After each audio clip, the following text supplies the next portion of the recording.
Welcome all my dear students. Let us discuss some more examples of electrolysis. मैंने दो example लिखे हैं. देखिए, aqua solution of copper sulphate using platinum electrode, जो कि एक इनर्ट मेटल है.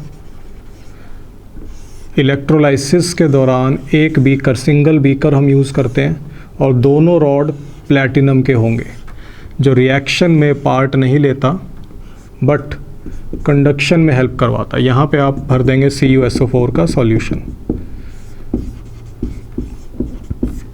कॉपर सल्फेट का सॉल्यूशन. अब इसमें अगर हम देखें तो जो जो हमारे पास अवेलेबल है स्पीशीज़, क्या क्या होगा? Cu2 पॉजिटिव, सल्फेट आयन, साथ में H2O है, एक्वस है. ठीक है, ये इस तरीके से रहेगा. इसमें आपका H पॉजिटिव, पानी से जो निकलता है OH नेगेटिव, ये भी अवेलेबल है. ये सब प्रेजेंट है बीकर के अंदर. हमें चेक करना है कि कौन सी रिएक्शन एनोड पर होगी, कौन सी कैथोड पर होगी. एनोड के लिए अगर हम चेक करें ऑक्सीडेशन के लिए, तो आपके पास ये दो आयंस, एक तो ये आयन रहेगा, दूसरा रहेगा वाटर. ठीक है, दूसरा रहेगा वाटर. तो इन दोनों में अगर रिएक्शन लिखें तो H2O का ऑक्सीडेशन का मतलब ये हो जाता है, ये बैलेंस कर लेंगे तो कुछ इस तरीके से आप इसको लिख सकते हो.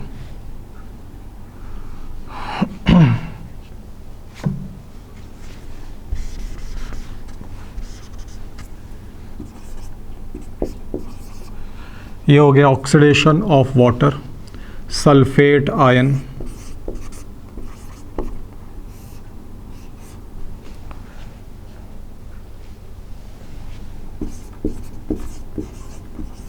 ये हो जाएगा सल्फेट आयन का ऑक्सीडेशन.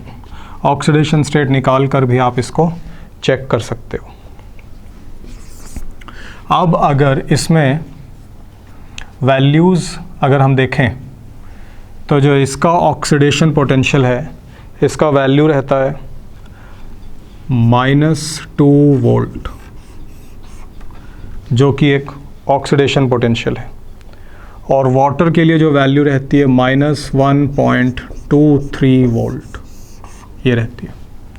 ठीक है, तो इसके अंदर आप अगर चेक करेंगे तो ऑक्सीडेशन के लिए ध्यान रखो, ये जो वैल्यू है ये बड़ी है, तो ये रिएक्शन होगी, ये वाली रिएक्शन नहीं होगी. एनोड टर्मिनल पर तो हम कह सकते हैं एनोड टर्मिनल पर ऑक्सीजन गैस प्रोड्यूस होगी एट एनोड. कैथोड की अगर बात करें, कैथोड की बात करें तो कैथोड पर अवेलेबल है हमारे पास Cu2 पॉजिटिव है, साथ में वाटर है, साथ में वाटर है. तो वाटर कैथोड का मतलब वो टर्मिनल जहाँ रिडक्शन होता है, एनोड मतलब जहाँ ऑक्सीडेशन होता है. तो वाटर का रिडक्शन वाली इक्वेशन अगर लिखें तो इसको इलेक्ट्रॉन अगर हम गेन कराएं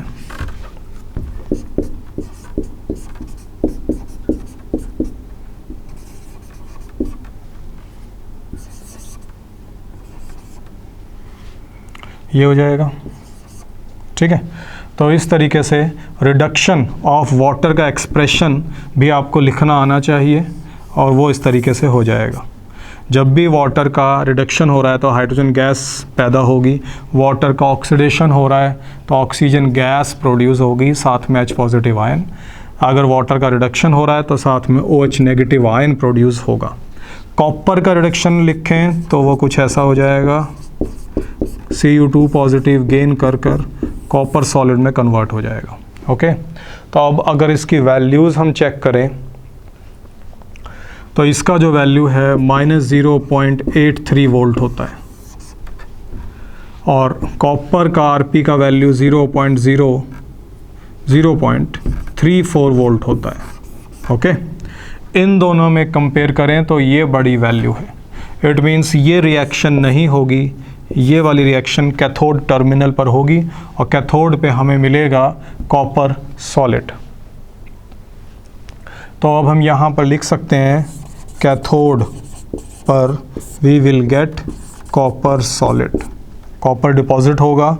एनोड, एनोड पर हम बोल सकते हैं ऑक्सीजन गैस जो है लिबरेट होएगी, प्रोड्यूस हो जाएगी ऑक्सीजन गैस। ओके, अब अगर हम इसके अंदर देखें पीएच की बात करें कि पीएच में क्या चेंज आएगा।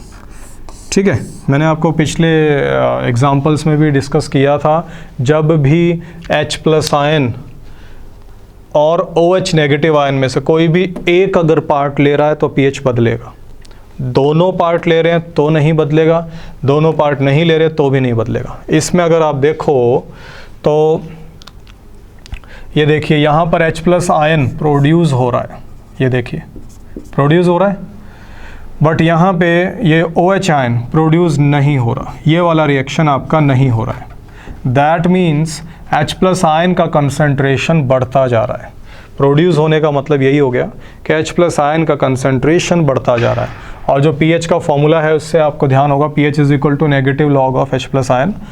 तो अगर H+ आयन का कंसंट्रेशन बढ़ रहा है तो pH का जो वैल्यू है that will start decreasing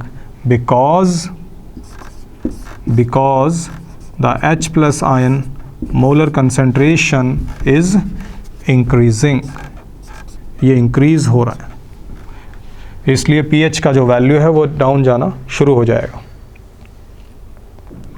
solution will become acidic, solution will become acidic.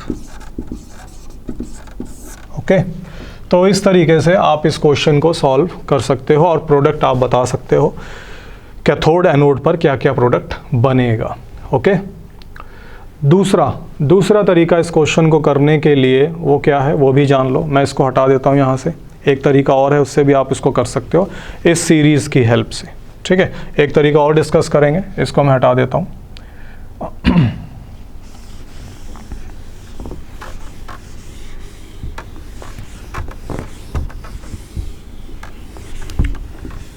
देखिए एनोड और कैथोड यहाँ लिख देते हैं। जो भी आयंस अवेलेबल है उनको आप पकड़ लो।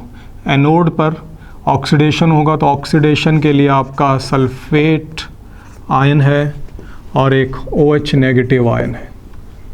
कैथोड के लिए जो अवेलेबल है, जो compete करेंगे, ये दो रहेंगे।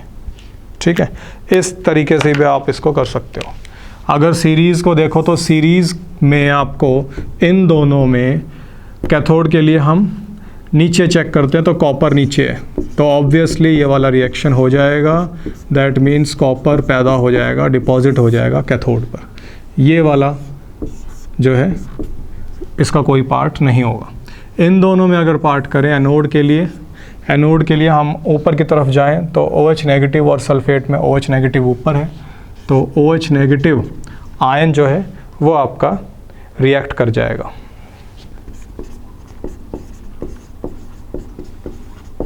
ऑक्सीडाइज कर जाएगा।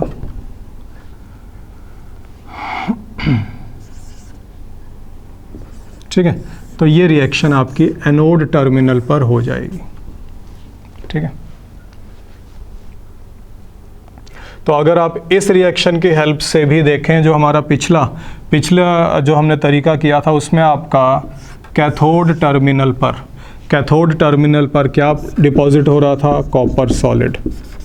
एनोड टर्मिनल पर ऑक्सीजन गैस रिलीज़ हो रही थी।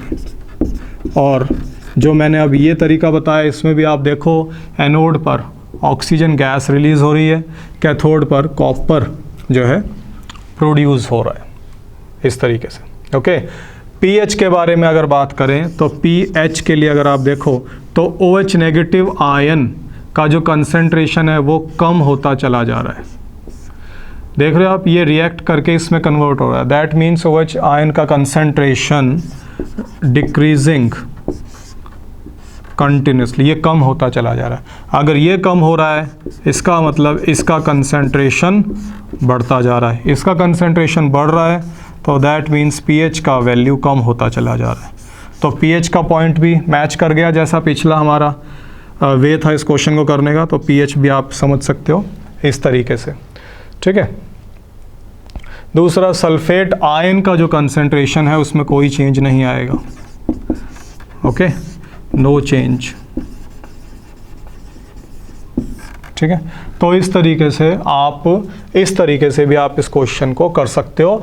No need of learning the values of all the elements. इस सीरीज को याद रखो, इससे भी हो जाएगा आपका क्वेश्चन सॉल्व, ठीक है। एक और एग्जांपल देखिए, aqueous copper sulphate solution using copper electrode. Copper का इलेक्ट्रोड है तो वो कुछ ऐसा हो जाएगा कि दोनों तरफ जो इलेक्ट्रोड हमने रखा है वो दोनों ही कॉपर के रॉड हो जाएंगे, और यहाँ पे हमने कॉपर का सॉल्यूशन फिल कर दिया, ये Cu के रॉड, ठीक है। एनोड और कैथोड दोनों ही कॉपर हैं,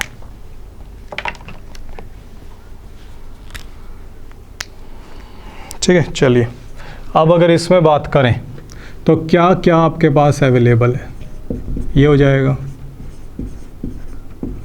ये हो जाएगा, साथ में वाटर है, ठीक है। अभी मैंने आपको वाटर की एक्सप्रेशन लिखनी बताई थी, तो इसको हम चेक कर लेते हैं with help of values. Anode की अगर बात करें तो एनोड में दो पॉसिबिलिटी हैं। फर्स्ट, ऑक्सीडाइज होने के लिए या तो ये ऑक्सीडाइज होगा या फिर आपका वाटर जो प्रेजेंट है ये ऑक्सीडाइज होगा। तो दोनों की पहले एक्सप्रेशन लिख लें। H2O का ऑक्सीडेशन मतलब ऑक्सीजन गैस पैदा होना और H पॉजिटिव रिलीज होना।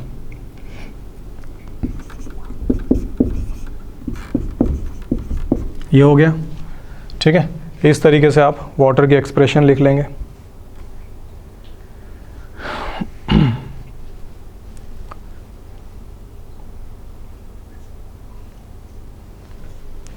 और दूसरा, इसके अंदर एक जो अलग बात है इस क्वेश्चन के अंदर, वो क्या ध्यान रखना है आपको कि ये जो मैंने स्पीशीज़ लिखी हैं इनके साथ साथ एक और है जो एनोड पर चांस बनता है जिसका ऑक्सीडाइज हो जाने का, वो क्या है, दैट इज़ Cu न्यूट्रल।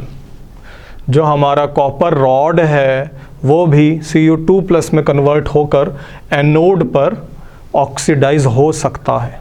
तो उसकी अगर मैं रिएक्शन लिखूं तो वो भी कुछ ऐसा बन जाएगा,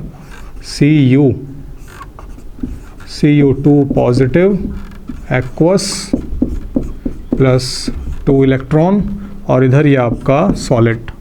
तो मतलब कहने का यहाँ पे ये है कि औरों के कंपैरिजन में यहाँ 3 पॉसिबिलिटी हैं, तीनों में अपने को चेक करना है, ठीक है। जो मैं पॉइंट बता रहा हूँ उसकी हेल्प से हम डिसाइड कर सकते हैं क्लियरली कि कौन सा रिएक्शन एनोड पर होगा इन तीनों में। सल्फेट का लिखो तो सल्फेट का आपका ये बन जाएगा,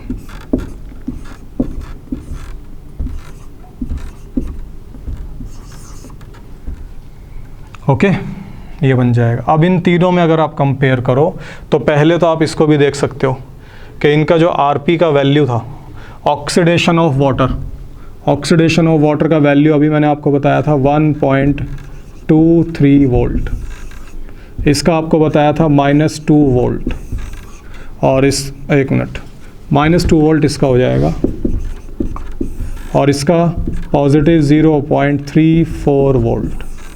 देखिए ज़रा, ठीक है।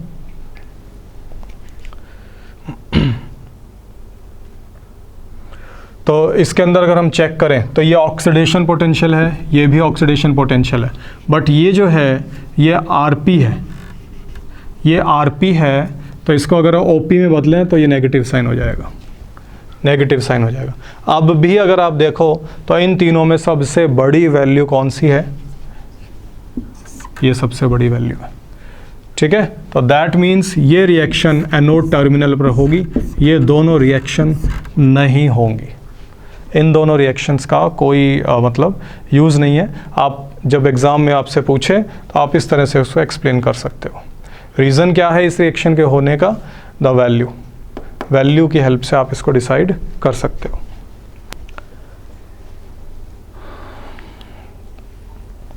इसी तरह से अगर आप कैथोड के लिए चेक करें, कैथोड पर क्या क्या चांसेस हैं, तो कैथोड पर अगर आप ध्यान रखें, ये जो हमने यहाँ पर एनोड पर लिया था, क्योंकि इसका पॉसिबिलिटी था कि ऑक्सीडाइज हो सकता है ये मेटल, बट ये न्यूट्रल है, न्यूट्रल ये इलेक्ट्रॉन गेन नहीं कर सकता, तो इसका कैथोड पे कोई चांस नहीं है। कैथोड पे हम इसको इन्वॉल्व नहीं करेंगे, इसका कोई पॉसिबिलिटी नहीं बनती कैथोड पे, बिकॉज ये न्यूट्रल है, it can undergo oxidation not reduction. तो कैथोड पर जो पॉसिबिलिटी बनती है केवल यही दो आयन है, यही दो आयन, या फिर इसको अगर हम आयन की हेल्प से नहीं, आपको वाटर की हेल्प से करना है तो ऐसे कर सकते हो आप। वाटर का जो रिडक्शन वाला रिएक्शन है वो लिख लो,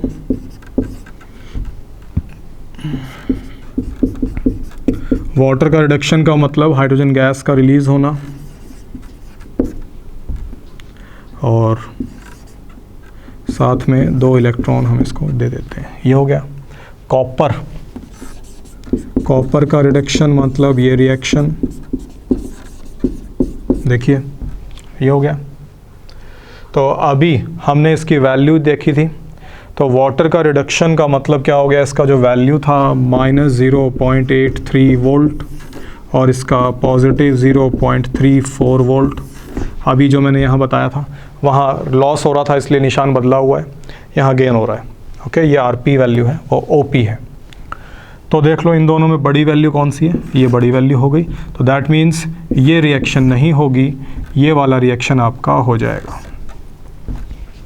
ओके, तो कैथोड पर मैं बॉक्स बना देता हूँ, कैथोड पर जो हमारा प्रोडक्ट होगा we will get copper, deposit हो जाएगा कॉपर। ओके, और एनोड पर आपका कौन सा रिएक्शन होगा, एनोड पर ये वाला, जिसमें आपका Cu2+ का आयन प्रोड्यूस हो रहा है। ओके, तो मैं यहाँ से थोड़ा हटा रहा हूँ, स्पेस बना रहा हूँ, कुछ पॉइंट्स हम इससे रिलेटेड लिखेंगे। तो अगर आप यहाँ पे इसमें नेट रिएक्शन देखना चाहो तो नेट रिएक्शन में आप इसको और इसको कंपेयर करो, इन दोनों को कंपेयर कर लो। तो कंपेयर करने पे इनमें क्या बन जाएगा, इसको कंपेयर करें तो Cu2+ एक्वस से ये Cu2+ एक्वस कैंसिल हो जाना है, ये कैंसिल हो गया। ओके, बाकी सब रिएक्शंस को आप समझो कि वो नहीं हो रही है, सिर्फ समझाने के लिए लिखा था आपको। ओके, तो यहाँ पर जो नेट रिएक्शन है वो क्या हो रहा है, कॉपर सॉलिड एनोड कन्वर्ट हो रहा है कॉपर सॉलिड कैथोड के अंदर। कहने का मतलब कि एनोड से कॉपर निकलकर कैथोड की तरफ डिपॉजिट हो रहा है। तो अगर आप इसको बोलो जैसे ये कैथोड टर्मिनल है, अगर ये कैथोड टर्मिनल है तो ये रॉड मोटा होना शुरू हो जाएगा, इसका थिकनेस बढ़ जाएगा और ये रॉड पतली होनी शुरू हो जाएगी धीरे धीरे। ठीक है, तो यहाँ लिखते हैं weight of Cu anode decreases, weight of Cu cathode increases, वो इंक्रीज होना शुरू हो जाएगा।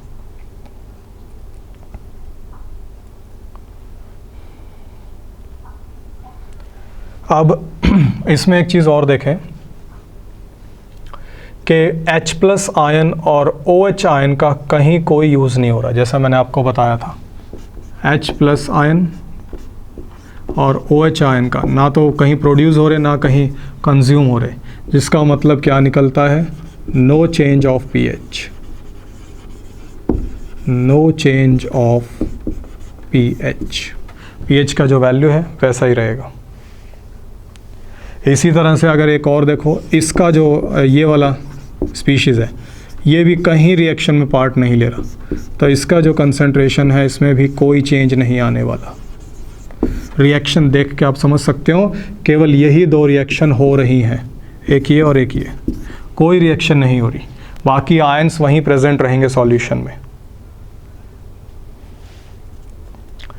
तो ये जो मेथड है, इसमें एक दो टर्म मैं आपको बता दूं, ये यूज़ होता है जब भी एक ही मेटल की दोनों रॉड हम यूज़ करते हैं, जैसे कॉपर हो गया, एक केस ये आएगा, एक दो एग्जांपल मैं आगे डिस्कस करूँगा जिसमें ये एक मेटल की है रॉड और दूसरा रॉड किसी अलग मेटल का है, तो वहाँ पे उस प्रोसेस को हम बोल देते हैं इलेक्ट्रोप्लेटिंग।